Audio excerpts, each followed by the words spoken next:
Komisi Pemberantasan Korupsi (KPK) menetapkan 5 orang sebagai tersangka hasil operasi tangkap tangan OTT di Kabupaten Mandailing Natal, Sumatera Utara dalam kasus dugaan korupsi pembangunan jalan. Dari 5 orang yang ditetapkan tersangka, salah satunya ialah Kepala Dinas PUPR Provinsi Sumatera Utara, yaitu Topan Ginting. Menetapkan 5 orang sebagai tersangka, yaitu 1. TOP selaku Kepala Dinas PUPR Provinsi Sumut, nomor 2 Saudara RES selaku Kepala UPTD Gunung Tua Dinas PUPR Provinsi Sumut merangkap pejabat pembuat komitmen atau PPK. Ini untuk perkara di Dinas PUPR. Kemudian Saudara HEL selaku PPK Kasatker PJN Wilayah 1 Provinsi Sumatera Utara. Ini untuk perkara yang di PJN. Saudara KIR selaku Direktur Utama PT DNG dan Saudara RAY selaku Direktur PTRN. Ini adalah pihak swasta yang memberikan suap kepada 3 orang tadi. Yang menarik, pejabat yang ditetapkan sebagai tersangka oleh KPK ialah Topan Ginting. Kepala Dinas PUPR Sumut Topan Obaja Putra Ginting sebelum menjabat Kepala Dinas PUPR Sumut pernah menduduki sebagai jabatan di Kota Medan saat dipimpin Wali Kota Bobi Nasution. Topan pernah menjadi pejabat Sekda Kota Medan, ia juga pernah menduduki jabatan Kadis PU Kota Medan dan pernah menjadi camat Medan Tuntungan.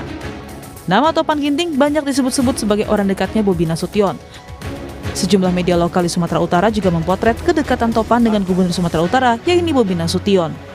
Dalam berita yang dimuat kliksumut.com, KPK membidik orang-orang dekat Bobi Nasution yang diduga menerima suap proyek infrastruktur pasca ditangkapnya Topan Ginting. Lalu tribunnews.lampung.com juga memuat sosok Topan Ginting Kadis PUPR Sumut yang terjaring OTT KPK adalah orang dekat Bobi Nasution. Dan terakhir, medanpostonline.com juga memuat Topan Ginting dari ajudan kepercayaan Bobi Nasution berujung tragis di tangan KPK. Menurut pakar politik Universitas Sumatera Utara atau USU, Indra Fauzan bilang, karir Topan cepat melesat saat Bobi menjabat sebagai Wali Kota Medan dan Gubernur Sumatera Utara. Tangkap tangan ini adalah yang dianggap sebagai salah satu dinas yang memang menjadi andalannya bagi Bobi Nasution, saya rasa seperti itu. Bukan karir yang main-main dan tidak semua birokrat itu mencapai tahapan itu ya, mencapai tahapan yang sangat tinggi seperti itu. Jadi dari karir itu kita bisa melihat bahwa beliau bukan sosok yang sebenarnya tidak berpengaruh, tapi punya pengaruh juga dan punya kedekatan lah ya bersama pimpinan saat itu. Dan apalagi ketika Bobi Nasution baru dilantik, beliau juga salah satu yang dibawa. Jadi saya rasa Bobi melihat ya tentunya kinerja dan loyalitasnya si Pak Topan Ginting ini bisa dipertahankan untuk ke level yang lebih tinggi. Kasus dugaan korupsi infrastruktur di Mandailing Natal, KPK bilang berawal dari laporan masyarakat yang mengeluhkan soal proyek infrastruktur jalan yang kurang bagus di Sumatera Utara. KPK pun membuka peluang memanggil Gubernur Sumatera Utara Bobi Nasution untuk diperiksa terkait dugaan korupsi proyek pembangunan jalan di Provinsi Sumatera Utara, namun masih berkoordinasi dengan PPATK soal aliran dana korupsi. Dalam kasus ini, KPK menyita barang bukti uang tunai Rp231 juta yang diduga sebagai bagian dari komitmen fee untuk pengaturan sejumlah proyek jalan di Provinsi Sumatera Utara senilai Rp231,8 miliar. Tim Liputan, Kompas TV.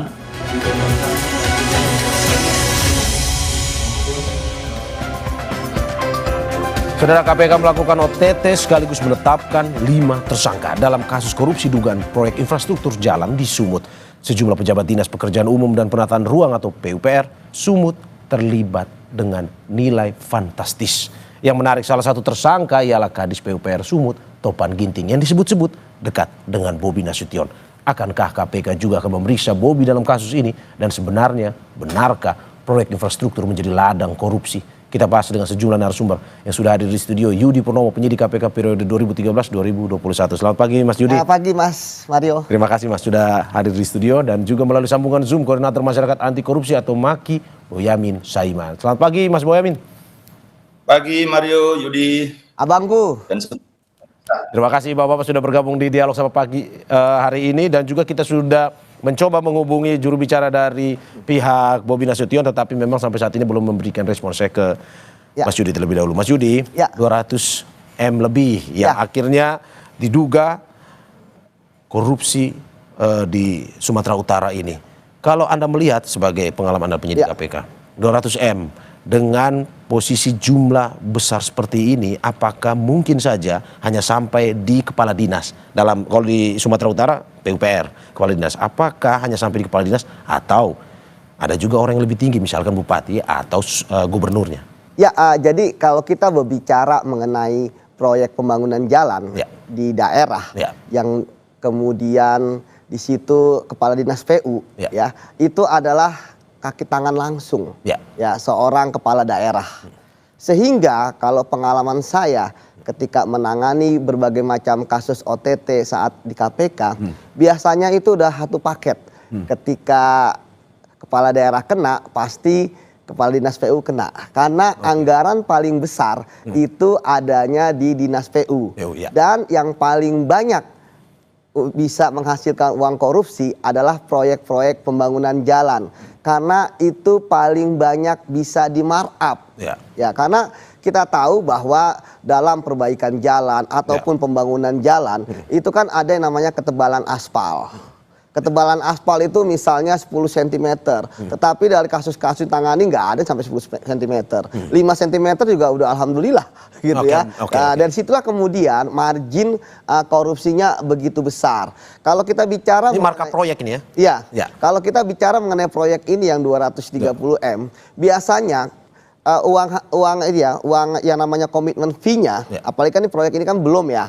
Tapi dari awal kita sudah lihat bagaimana komitmen fee-nya 4%. Ya kalau biasanya itu 20%. Oke. Ini yang terjadi di Sumut ini 4%, tapi yang pengalaman Anda biasanya 20%. Betul. Nah, kalau saya melihat dalam OTT yang dilakukan oleh KPK ini memang ini sangat menarik ya. Karena ini kan dilakukan oleh seorang kepala dinas PU yang baru menjabat. Baru menjabat ya. Nah, kemudian dia sudah berani untuk memerintahkan anak buahnya untuk kemudian merancang skenario rekayasa agar memenangkan perusahaan-perusahaan yang dia tunjuk untuk mengakali sistem e-katalog sehingga tidak melalui pengadaan barang dan jasa. Dari sebenarnya 230M itu kan dari berbagai macam proyek jalan lah. Jadi itu adalah kumpulannya. Dan ketika nanti dimenangkan, yang menarik kan ketika dia meminta 4%. Kemudian baru muncul 231 juta yang kemarin hasil OTT. Hasil OTT.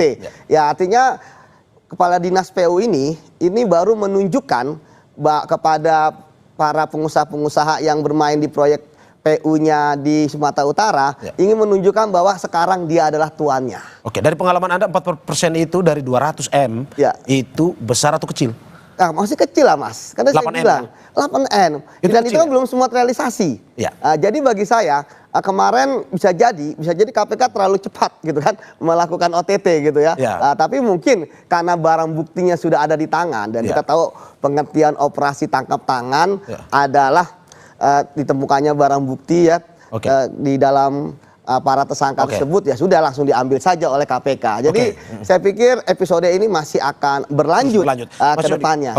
8M sedikit. Menurut Anda hanya sampai di Kadis PUPR atau sampai ke Bobi? Nah, kalau melihat KPK kemarin hanya menangkap sampai ke Kadis PU, ya tentu kita objektif bahwa dalam proses penyelidikan yang dilakukan oleh KPK belum ditemukan barang bukti langsung ataupun alat bukti langsung untuk bisa menangkap kedua-duanya. Karena seperti yang saya sampaikan kalau ada OTT terhadap kasus korupsi proyek pembangunan jalan yang ditangani oleh daerah pasti itu sudah sepaket. Tetapi kan sekali lagi kembali ke bukti-buktinya. Seperti itu. Seperti yang saya katakan bahwa apakah kemudian tidak terlibat bisa juga gitu kan bahwa sampai saat ini bisa jadi ini adalah korupsi yang menurut saya dilakukan tunggal oleh kepala dinas PU untuk menunjukkan bahwa sekarang dia adalah tuannya di dinas PU. Singkatannya sebelum saya ke Mas Boyamin.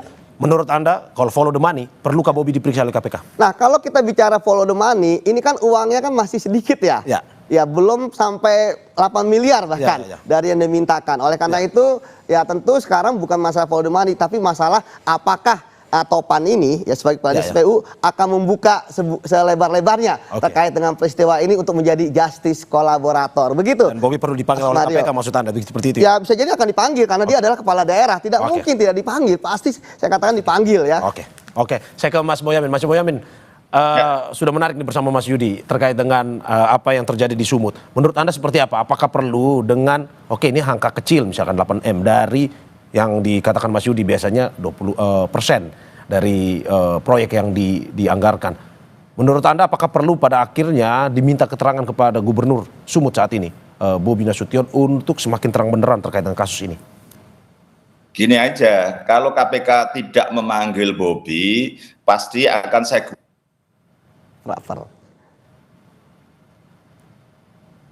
seperti ada permasalahan komunikasi.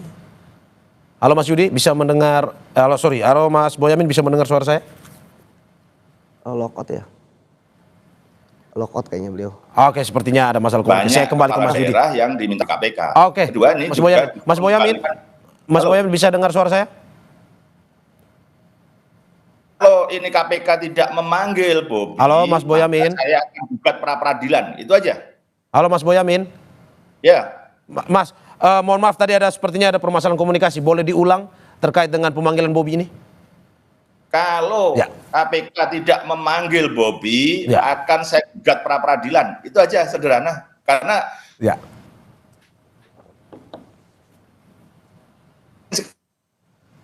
kali Bobi ini dipanggil sebagai azas keadilan, benar kan? Sinyalnya kalau pakai laptop. Iya, sepertinya ada. Maaf, saya pakai ganti HP aja. Oke, sambil menunggu Mas Boyamin, saya kembali ke Mas Yudi.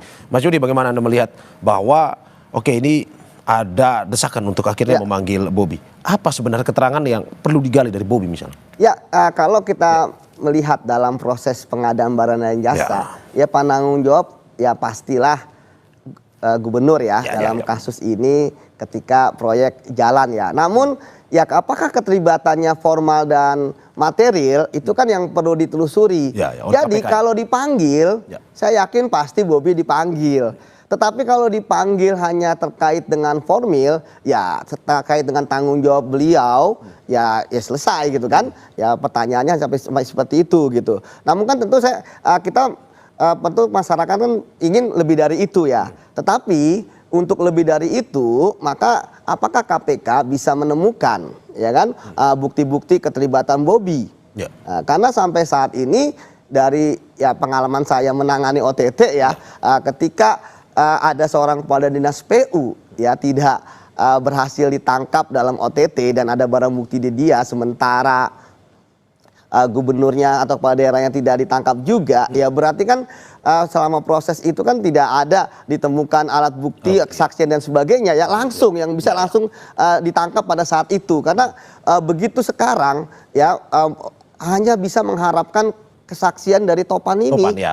Topan untuk membuka begitu. Karena Mas, kasus korupsi itu kan unik, makanya dikatakan kenapa kejahatan luar biasa, karena dia hanya bisa dilakukan ketika dilakukan sedikit orang, kemudian kejahatan yang tersembunyi seperti itu. Saya kembali ke Mas Boyamin. Mas Boyamin, sudah bisa mendengar suara saya?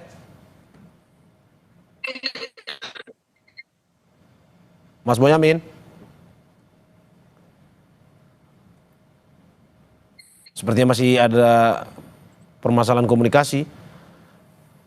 Saya lanjut lagi ke Mas Yudi. Mas Yudi, ini memang menarik juga terkait dengan pemanggilan Bobi. Tapi menurut Anda desakan seperti ini, kalau kita lihat dari pengalaman Anda, apakah memang dengan proyek 200M lebih ini perlu sepengetahuan gubernur atau sampai ke tingkat kepala dinas saja sudah cukup sebenarnya? Ya enggak, kalau misalnya tadi katakan formal ya pasti tahu lah ya proyek ini ya. Pasti tahu dalam arti bahwa formil bahwa ada proyek pembangunan ini sebanyak ini pasti kan disampaikan kepada gubernur. Tetapi tadi saya katakan ini kan kasus ini kan proyeknya itu kan belum berjalan ya. Belum berjalan.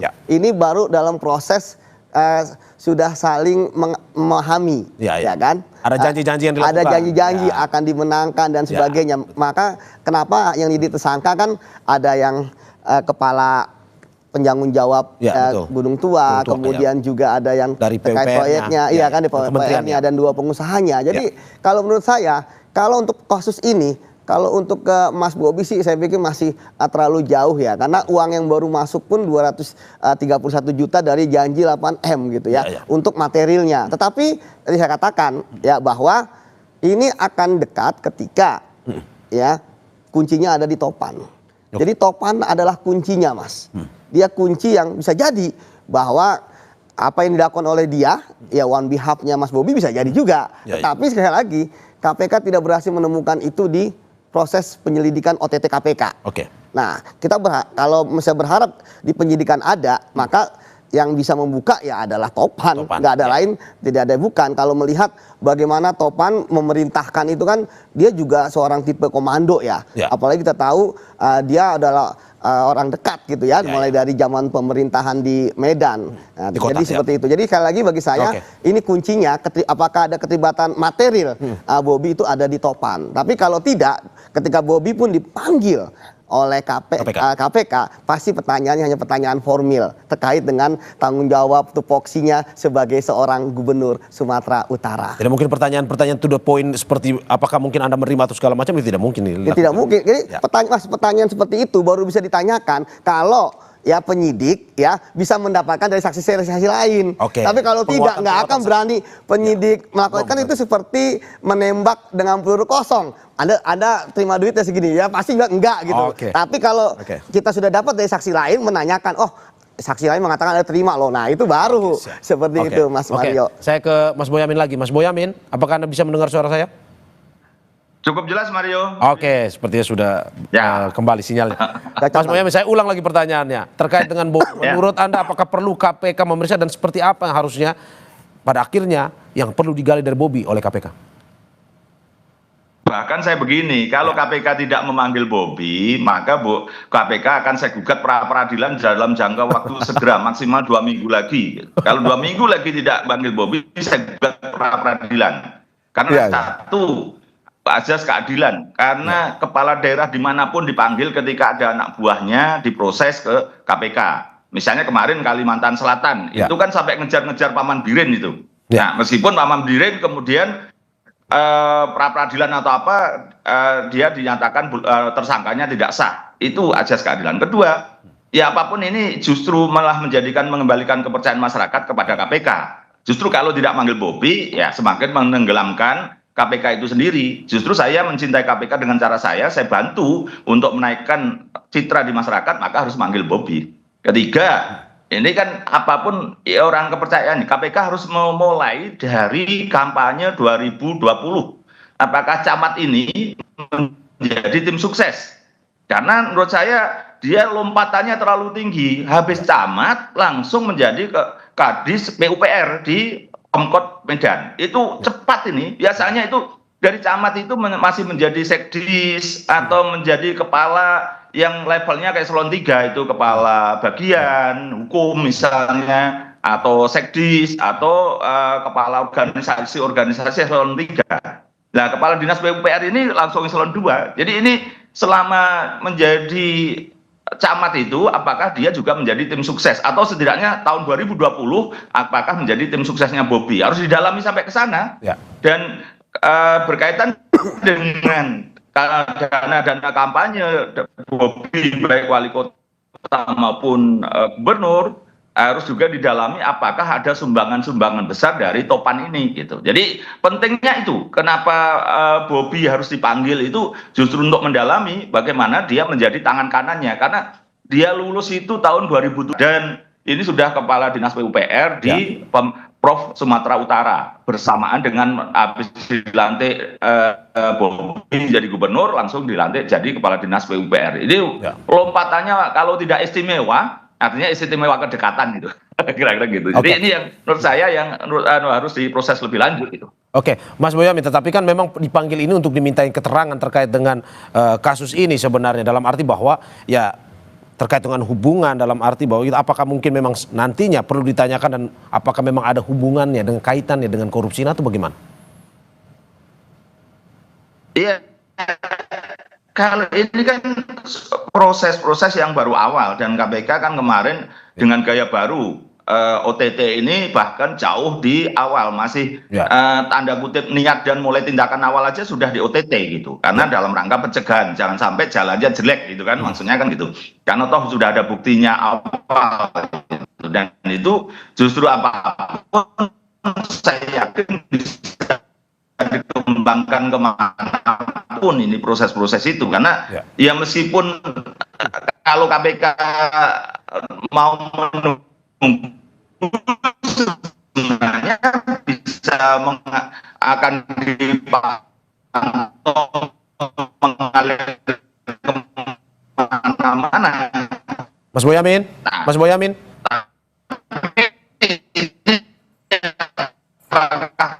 Oke, sepertinya masih bermasalah dengan komunikasi. Mas Boyamin. Oke, saya ke Mas Yudi. Mas Yudi, bagaimana Anda melihat bahwa seperti yang disampaikan oleh Mas Boyamin, sepertinya kalau kata dia tadi, kalau tidak dipanggil Bobi, saya akan melakukan pra-peradilan. Ini terkait dengan asas keadilan. Nah, menurut Anda, pemanggilan Bobi ini lebih besar terkait dengan mungkin saja mau melihat bagaimana terang benderang kasus ini, atau secara politis lebih besar sebenarnya? Ya, memang kalau bicara mengenai politis, ya kita sebagai penegak hukum kan tidak melihat apa yang di luar sana. Ya kita tahulah pasti ketika ini ada hubungannya dengan Mas Bobi, ya kan, orang-orang yang oposisi sama Mas Bobi dan keluarga tentu riang gembira gitu ya. Kemudian dan sebagainya gitu ya. Tapi menyambut dengan gembira, tapi kan tentu kita harus objektif ya, bahwa sekali lagi ini adalah penegakan hukum. Saya pikir kita harus apresiasi kepada KPK yang tadi sudah dikatakan oleh Mas Boyamin ya, bahwa OTT ini dilakukan di awal, artinya bahwa ini bisa menjadi upaya untuk menyelamatkan kerugian negara yang lebih besar. Coba kalau misalnya kemudian 8 miliar terdelivery ya, kemudian 238 miliar itu pasti di markup mereka. Markupnya bisa gila-gilaan, bisa 70%, 60%, 100 miliar lebih hilang. Jadi sebenarnya dalam kasus proyek jalan itu bukan hanya 20% fee dari total proyek, tetapi juga pasca ya orang-orang itu kemudian melakukan markup terhadap proyek perjalanan itu nanti akan dapat lagi. Jadi begitu luar biasa korupsinya memang kalau dalam proyek pembangunan jalan ini. Makanya kenapa kan sering Mas lihat kok jalan kayaknya baru diaspal, kok udah rusak. Nah, itulah. Karena tapi kembali lagi bahwa ketika KPK ya akan memanggil Bobi, saya pikir akan dipanggil gitu ya. Tapi ya tadi saya katakan, apakah terkait dengan keterlibatannya dalam kasus korupsinya atau formalnya, tentu masih akan jauh. Karena tadi saya katakan KPK kan menangkap ini kan memang masih sangat dini sekali. Ya, artinya kalau misalnya nanti 8 miliar diterima atau 20% dari fee itu mungkin akan bisa kemana-mana alirannya. Tetapi kalau yang ini saya lihat ini lebih banyak kepada untuk kepala dinas PU-nya gitu. Nah, kalau tadi ada alternatif dari Mas Boyamin misalnya periksa sebelumnya sebagainya, ya bisa saja gitu kan. Tapi sekali lagi kan memang bukti-bukti itu harus dimiliki gitu, Mas. Oke. Saya menarik ini karena kita akan bertanya terkait dengan apakah memang lebih ke soal bagaimana pemilihan ataupun seleksi kepala dinas kita saat ini. Apakah memang lebih banyak harus meritokrasinya, ataukah kalau saat ini praktiknya lebih banyak karena kedekatan. Nah, sebelum saya lanjut itu kita saksikan jeda, tapi saya ingin pamitkan Mas Yudi yang sudah selesai dan kita akan lanjut bersama Mas Boyamin. Terima kasih Mas Yudi atas apa yang disampaikan hari ini.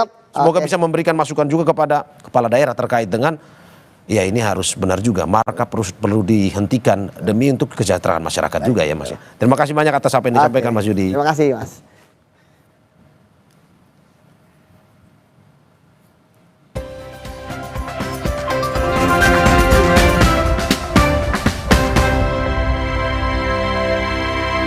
Renovit dengan 26 vitamin dan mineral lengkap, bantu jaga kesehatan dan daya tahan tubuh. Dengan 26 vitamin dan mineral lengkap, bantu jaga kesehatan dan daya tahan tubuh.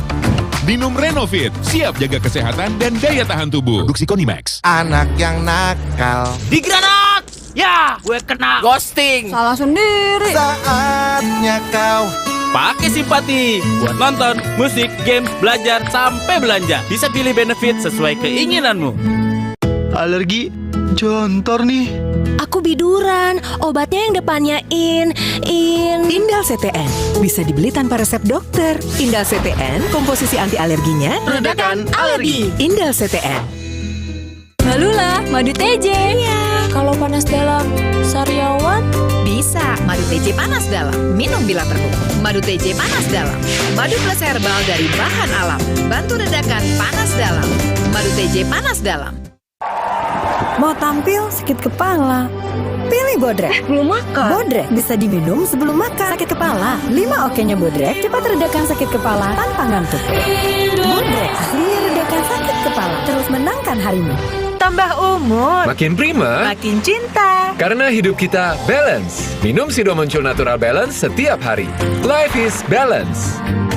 Female Balance buatku, Male Balance buat aku. Flek hitam dan skin barrier lemah jadi dua masalah utama kulit yang tak hanya mengganggu penampilan, tapi juga rasa percaya diri. Adakah perawatan efektif tanpa prosedur laser, nyaman dan minim pantangan? Temukan jawabannya dalam Bincang Kita. Rona Sempurna treatment terbaru dari Derma Pro. Senin 30 Juni pukul 9:30 pagi di Kompas TV. Dipersembahkan oleh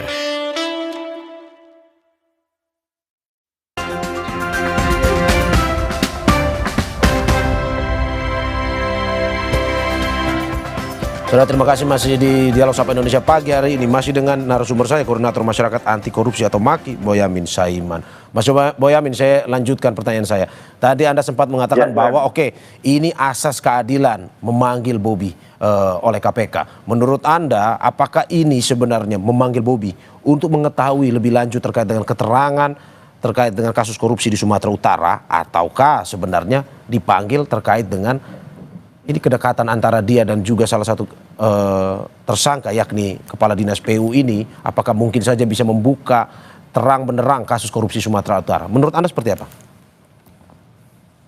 Ya, kalau dalam pemahaman saya kan rangkaian ini sangat gampang kok itu.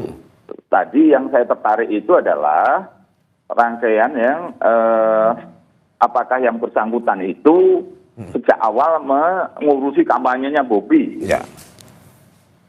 Itu yang utama, itu saya pengen melakukan tekanan kepada KPK bahwa yang proses itu kalau bisa digali, maka bagaimana selama perjalanan Topan ini menjadi Kepala Dinas PUPR, langsung diangkat selama 4 tahun, bahkan disuruh jadi sekretaris sekot pejabat sekot zaman pilkada. Ketika Bobi harus nonaktif karena dia kampanye, maka bahkan dia dinaikkan jadi sekretaris kota. Itu yang justru harus didalami oleh KPK.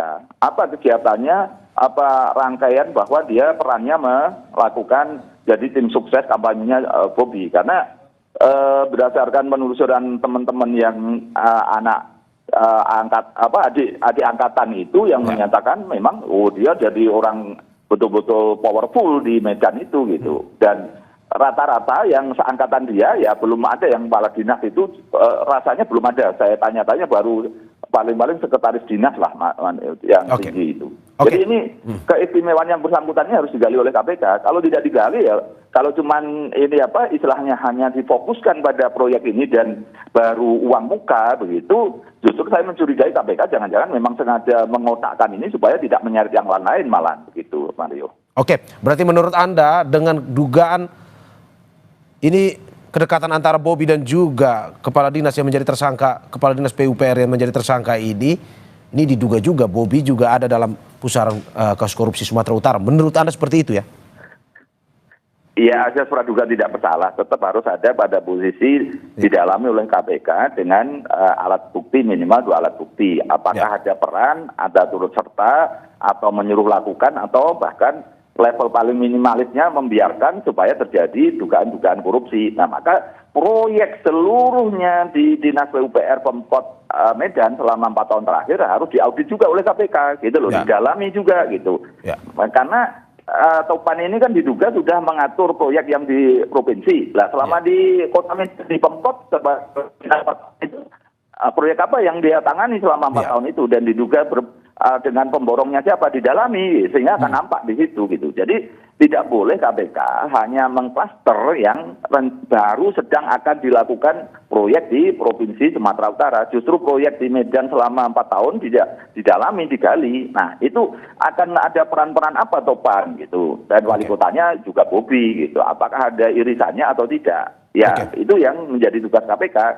Jadi kita tekankan, kita tanda kutip kita paksa KPK harus mendalami sampai sejauh itu gitu. Kalau hanya fokus di sini ya kita curiga bahwa KPK ingin mengklaster atau mengkotakkan persoalan ini hanya di kepala dinas gitu. Dan KPK tidak pernah menyasar kepala dinas. Setahu saya selama ini begitu. Kalau kepala dinas disasar karena tujuannya adalah kepala daerah gitu. Oke. Kalau kita melihat tadi Mas, dari perkataan dari Yudi Purnomo, mantan penyidik KPK, dengan jasa atau imbalan sebesar 4% sebenarnya itu sangat kecil. Dan kemungkinan itu hanya memang sampai di kepala dinas PU saja. Tidak mungkin sampai, bukan tidak mungkin, dalam arti bahwa akan sangat sulit sampai ke kepala daerah, baik itu Bobi dalam kasus ini. Menurut Anda dengan imbalan seperti itu, ya seperti dikatakan Mas Yudi tadi, apakah mungkin saja bahwa ini hanya sampai di kepala dinas? Atau menurut Anda seperti apa? Kalau 4% itu di awal tahun 2002-2003. Kalau sekarang itu sudah 20%. Di kemarin di Bengkulu itu sudah 20% komisi yang dibagi-bagi gitu. Jadi kalau ini 4% ya memang baru di kepala dinas PUPR jatahnya dia sendiri, kira-kira gitu dugaannya lah ya. Tapi berapa 16% yang lain kemana? Nah itu juga dibagi-bagi. Ada oknum bisa legislatif juga akan dapat bagian. Kita lihat nanti misalnya gitu dari rangkaian yang selama di Pemkot Medan misalnya, apakah ada rangkaian pada legislatif dan berapa komisi yang dibagi-bagikan itu. Jadi track record itu yang justru penting digali oleh KPK. Nah kalau ini saya yakin minimal itu 17% itu sebenarnya yang akan dibagi-bagi karena ketahuan dari awalnya adalah proyek jalannya aja yang dikerjakan oleh perusahaan ini jelek gitu. Nah itu justru perusahaan ini juga harus kita gali, perusahaan swasta ini proyek mana aja yang dikerjakan selama 4 tahun terakhir gitu. Dan apakah juga termasuk di seluruh provinsi sebelumnya juga berlaku seperti itu. Jadi bisa menyasar bukan hanya pada posisi pemerintahan yang sekarang, pemerintahan yang kemarin bisa aja juga disasar juga oleh KPK. Jadi ini ibarat Bengawan Solo bisa kemana-mana alirannya begitu Mario. Berarti menurut Anda 4% ini hanya yang ketahuan ya, sisanya ini masih ada yang beredar lagi ya? Ya ini kan hanya untuk internal. Artinya diduga yang berkaitan dengan PUPR. Justru yang tim bisa jadi ada istilahnya TAPD, ada oknum juga di situ legislatif, ada oknum yang lebih tinggi lagi. Itu ada persentasenya selalu ada di situ gitu. Ada istilahnya ada buku merahnya lah. Kira-kira gitu. Bagaimana proporsi masing-masing itu ada.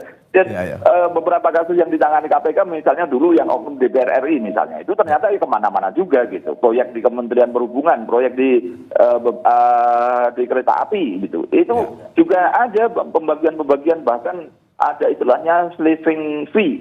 Jadi orang yang ikut-ikutan tender tapi kalah terus kemudian dapat jatah preman misalnya begitu. Ini ada yang model-model begitu kalau proyek-proyek yang dikerjakan oleh pemerintahan kita gitu. Dan satu catatan sistem kita LKPP katalog ternyata gampang diatur-atur. Itu perlu bagi LKPP untuk mengkoreksi lagi supaya tidak gampang diatur-atur itu lagi.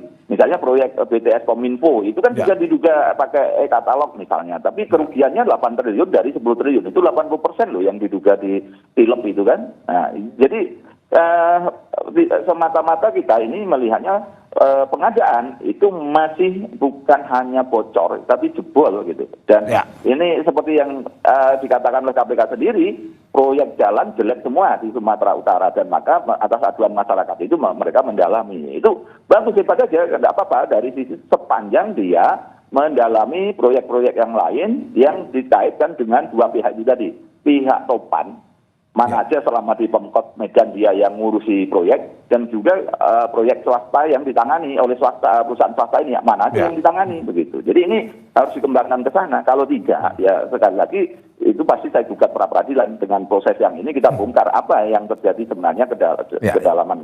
Karena baru 2 hari aja ini orang di APDN itu cerita ke saya bagaimana peran dia Topan ini segala macamnya begitu powerfulnya di Medan gitu Mario. Oke, Mas Boyamin, ini bagaimana melihat bahwa ini secara korupsi secara umum ya, terkait juga dengan kepala daerah yang menjadi tersangka ini. Kalau menurut Anda, apakah mimpi meritokrasi sebenarnya sudah hilang dari Indonesia ini? Dalam arti bahwa ini yang menyeleksi kepala dinas ini hanya orang-orang dekat saja yang pada akhirnya bisa menempati itu. Menurut Anda seperti apa? Levelnya sudah 90% bahwa tim sukseslah yang kemudian berjaya. Orang-orang yang justru pinter, punya kredibilitas dan punya integritas, biasanya kan nggak mau ikut-ikutan terjun politik. Ini akhirnya ya nggak terpakai begitu. Dan orang-orang yang justru terpakai itu karena merasa kompetensinya kurang, integritasnya kurang, apalagi integritas begitu, dan kemudian pada posisi ini dia kemudian nempel pada politisi, dan kemudian apa yang terjadi ketika dia menjabat, ya jadi koboi begitu. Nah inilah yang pertanyaan tadi, meritokrasi betul-betul sudah tinggal 10%, itu pun maksimalnya gitu. Kalau minimal itu bicara 90% sudah tidak meritokrasi lagi. Karena apa? Lompatan-lompatan selalu ada dan tim sukses. Jadi kadang-kadang ya begini, istilahnya ganti rezim ya ganti kekuasaan. Orang-orang yang selama ini misalnya prosesnya benar segala macam, tapi tiba-tiba dia tersingkir karena dia nakal segala macam. Nah, pada pemilu berikutnya dia akan berusaha nempel calon yang akan menang, dan dialah jadi tim sukses dan akan menjadi pucuk-pucuk pimpinan di situ gitu. Dan ini sudah rahasia umum, Mario. Oke, saya terakhir, Mas. Ini Presiden Prabowo pada hari Kamis bilang bahwa kita akan perangi korupsi. Tidak lama kemudian di Kamis juga ini OTT terjadi di Sumatera Utara. Menurut Anda ini ada keterikatan atau memang sebenarnya ini ya inginnya Presiden untuk memberantas ini, dan juga ke depan seperti apa yang harus dilakukan oleh pemerintah pusat agar kejadian ini tidak dilakukan lagi, terutama oleh pemerintah-pemerintah daerah? Ya ini karena Pak Presiden itu sudah merasakan korupsi ada di mana-mana. Dari pusat daerah, dari yang level pengadaan kecil, termasuk yang kemarin efisiensi anggaran itu kan beliau tahu bagaimana perjalanan dinasti korupsi, bagaimana akomodasi di korupsi, makan minum aja di korupsi begitu, catering aja di korupsi begitu. Dan ini dan misalnya justru yang parah misalnya di Papua, bagaimana dana otsus untuk judi online oleh Lukas NMB misalnya diduga sudah terkonfirmasi kemarin ada bagaimana itu. Jadi itu sesuatu yang memang memprihatinkan Pak Presiden gitu. Jadi bukan semata-mata menyasar ke Sumatera Utara atau Medan. Ini hampir seluruhnya terjadi di kementerian juga terjadi, lembaga terjadi, pemerintahan daerah terjadi gitu. Istilahnya ini ngoprek anggaran negara. Nggak ada cerita kemudian misalnya di suatu pemerintah daerah kecil aja gitu hanya untuk membeli plakat aja karena saling untuk berbagi cenderamata kalau ada kunjungan daerah itu pesan 1.500 tapi buktinya hanya 600 yang diterima, yang lain adalah itu tadi fiktif gitu, pembayaran fiktif. Hal demikian itu sudah terjadi, istilahnya ngoprek APBD itu.